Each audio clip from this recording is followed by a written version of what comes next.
Hi hello అందరికీ నమస్కారం. Welcome to point of Venky. Life of Pi cinema అందరికీ తెలిసే ఉంటుంది కదా. సముద్రంలో చిక్కుకుపోయిన ఒక అబ్బాయి ఇంకా ఒక పులి ఒకే చిన్న బోట్లో ఉండాల్సి వచ్చింది. ఎలా సర్వైవ్ అయ్యాడు అనే ప్లాట్ని నిజంగా జరిగిన సంఘటనలు ఆధారంగా తీసుకొని తీసిన సినిమా. ఒక్క కథనే కాదు, సముద్రంలో మస్తు మందికి ఇట్లనే జరిగింది. సముద్రంలో చిక్కుకుపోయి బతుకుతారో లేదో తెలియక వచ్చే భారీ అలలను తుఫాన్లను తట్టుకొని బతికి బట్టకట్టిన వాళ్ళ సంఘటనలు చెప్తుంటే ఒంట్లో వణుకు పుడుతుంది. Bread girls man versus wild మీలో ఎంతమందికి ఇష్టం?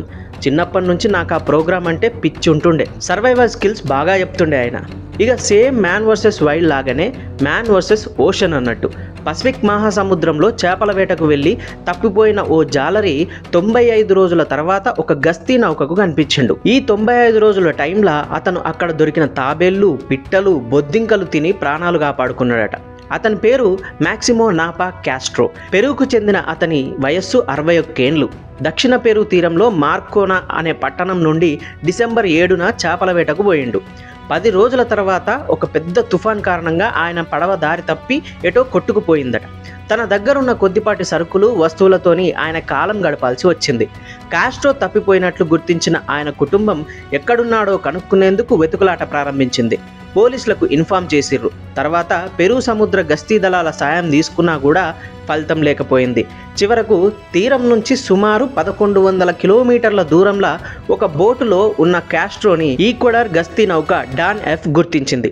అప్పటికే ఆయన బాగా డీహైడ్రేట్ అయిపోయి ప్రాణాపాయ స్థితిలో కనిపించారట.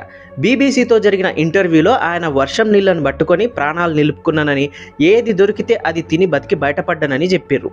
సముద్ర తాబేళ్లను తిన్నానని, అవి దొరక్కపోతే బోట్లో ఉన్న బొద్దింకలను, తన దగ్గరకు వచ్చిన పక్షులను చంపి తిన్నానని కాస్ట్రో చెప్పిండు. గస్తీ దళానికి కనిపించడానికి 15 రోజుల ముందు నుంచి తను ఏం తినలేదని చెప్పిండట.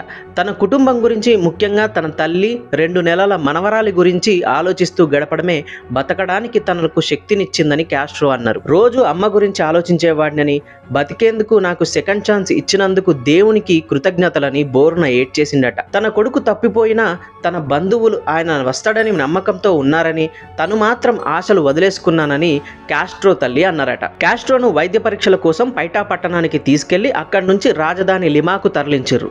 అక్కడ విమానాశ్రయంలో తన కూతురు ఇనెస్ నాపాను కాస్ట్రో కలిశారు. ఆయన సొంతూరు ఇకా ప్రాంతంలోని శాన్ ఆండ్రస్లో ఆయనను స్వాగతిస్తూ వీధులను అలంకరించి పండగలాగా జరిపామని ఇరుగు పొరుగు వారు, బంధువులు ఆర్పీపీ అనే అక్కడి న్యూస్ ఏజెన్సీతో చెప్పారు.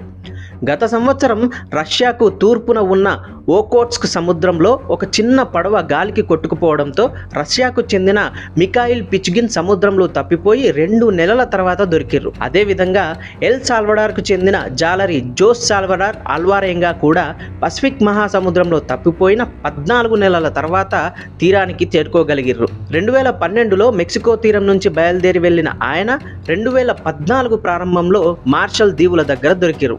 ఆల్వరెంగా కూడా వర్షం నీళ్లు తాగి తాబేళ్లు తింటూ గడిపానని చెప్పిండట. ఇలాంటివి సంఘటనలు చాలా ఇన్స్పైర్ చేస్తుంటాయి.